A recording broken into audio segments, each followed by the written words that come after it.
సంఖ్యాకాండము 8వ అధ్యాయము. యెహోవా మోషేకు ఈలాగు సెలవిచ్చెను, నీవు అహరోనుతో నీవు దీపములను వెలిగించినప్పుడు ఆ 7 దీపముల వెలుగు దీపవృక్షమునకు ముందు పడినట్లు వాటిని వెలిగింపవలెనని చెప్పుమనెను. అహరోను అలాగు చేసెను. యెహోవా మోషేకు ఆజ్ఞాపించినట్లు అతడు దీపవృక్షమునకు ఎదురుగా దాని దీపములను వెలిగించెను. ఆ దీపవృక్షము బంగారు నకిషి పనిగలది. అది దాని స్తంభము మొదలుకొని పుష్పముల వరకు నకిషి పనిగలది. యెహోవా కనుపర్చిన మాదిరిని బట్టి మోషే ఆ దీపవృక్షమును చేయించెను. మరియు యెహోవా మోషేకు ఈలాగు సెలవిచ్చెను, నీవు ఇశ్రాయేలీయులలో నుండి లేవీయులను ప్రత్యేకించి వారిని పవిత్రపరచుము. వారిని పవిత్రపరచుటకు నీవు వారికి చేయవలసినదేమనగా వారి మీద పాపపరిహారార్థ జలమును ప్రోక్షించుము. అప్పుడు వారు మంగలి కత్తితో తమ శరీరమంతయు గొరిగించుకొని తమ బట్టలు ఉదుగుకొని పవిత్రపరచుకొనిన తరువాత వారు ఒక కోడెను దాని నైవేద్యమును అనగా తైలముతో కలిసిన గోధుమ పిండిని తేవలెను. నీవు పాపపరిహారార్థ బలిగా మరి ఒక కోడెను తీసుకొని రావలెను. అప్పుడు నీవు ప్రత్యక్షపు గుడారం ఎదుటికి లేవీయులను తోడుకొని వచ్చి ఇశ్రాయేలీయుల సర్వ సమాజమును పోగు చేయవలెను. నీవు యెహోవా సన్నిధికి లేవీయులను తోడుకొని వచ్చిన తరువాత ఇశ్రాయేలీయులు తమ చేతులను ఆ లేవీయుల మీద ఉంచవలెను. లేవీయులు యెహోవా సేవ చేయువారవుటకు అహరోనును ఇశ్రాయేలీయులను ప్రతిష్టార్పణముగా వారిని యెహోవా సన్నిధిని ప్రతిష్ఠింపవలెను.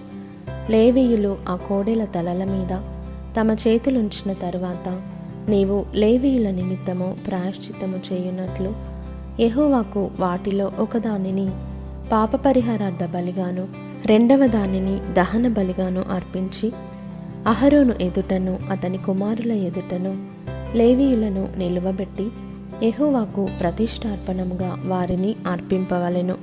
అట్లు నీవు ఇశ్రాయేలీయులలో నుండి లేవీయులను వేరుపరచవలెను.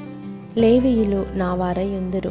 తరువాత నీవు వారిని పవిత్రపరచి ప్రతిష్టార్పణముగా వారిని అర్పించినప్పుడు లేవీయులు ప్రత్యక్షపు గుడారంలో సేవ చేయుటకై లోపలికి వెళ్ళవచ్చును. ఇశ్రాయేలీయులలో వారు నా వశము చేయబడిన వారు. తొలిచూలి అయిన ప్రతివానికిని అనగా ఇశ్రాయేలీయులలో ప్రథమ సంతానమంతటికిని ప్రతిగా వారిని నేను తీసుకొని ఉన్నాను. ఏలయనగా మనుష్యులలోనూ పశువులలోనూ ఇశ్రాయేలీయులలో తొలిచూలి అయినది యావత్తును నాది. ఐగుప్తు దేశములో తొలిచూలి అయిన ప్రతివానిని నేను సంహరించిన నాడు వారిని నా కొరకు ప్రతిష్ఠించుకొంటిని. ఇశ్రాయేలీయులలో తొలిచూలి అయిన ప్రతివానికి మారుగా లేవీయులను తీసుకొని ఉన్నాను. మరియు ప్రత్యక్షపు గుడారములో ఇశ్రాయేలీయుల నిమిత్తము సేవ చేయుటకును ఇశ్రాయేలీయుల నిమిత్తము ప్రాయశ్చిత్తము చేయుటకును ఇశ్రాయేలీయులలో లేవీయులను అహరోనుకును అతని కుమారులకును ఇచ్చి అప్పగించి ఉన్నాను. అందువలన ఇశ్రాయేలీయులు పరిశుద్ధ మందిరమునకు సమీపించినప్పుడు ఏ తెగులైనను ఇశ్రాయేలీయులకు సంభవింపకపోవును అని చెప్పెను. అప్పుడు మోషే అహరోనులను ఇశ్రాయేలీయుల సర్వ సమాజము యెహోవా లేవీయులను గూర్చి మోషేకు ఆజ్ఞాపించిన సమస్తమును బట్టి లేవీయుల ఎడల చేసిరి. ఇశ్రాయేలీయులు వారికి అట్లే చేసిరి. లేవీయులు తమను పవిత్రపరచుకొని తమ బట్టలు ఉదుగుకొనిన తరువాత అహరోను యెహోవా సన్నిధిని ప్రతిష్టార్పణముగా వారిని అర్పించెను. వారిని పవిత్రపరచుటకు అహరోను వారి నిమిత్తము ప్రాయశ్చిత్తము చేసెను. తరువాత లేవీయులు అహరోను ఎదుటను అతని కుమారుల ఎదుటను ప్రత్యక్షపు గుడారములో సేవ చేయుటకు లోపలికి వెళ్ళిరి. యెహోవా లేవీయులను గూర్చి మోషేకు ఆజ్ఞాపించినట్లు అతడు వారి ఎడల చేసెను. మరియు యెహోవా మోషేకు ఈలాగు సెలవిచ్చెను, ఇది లేవీయులను గూర్చిన విధి.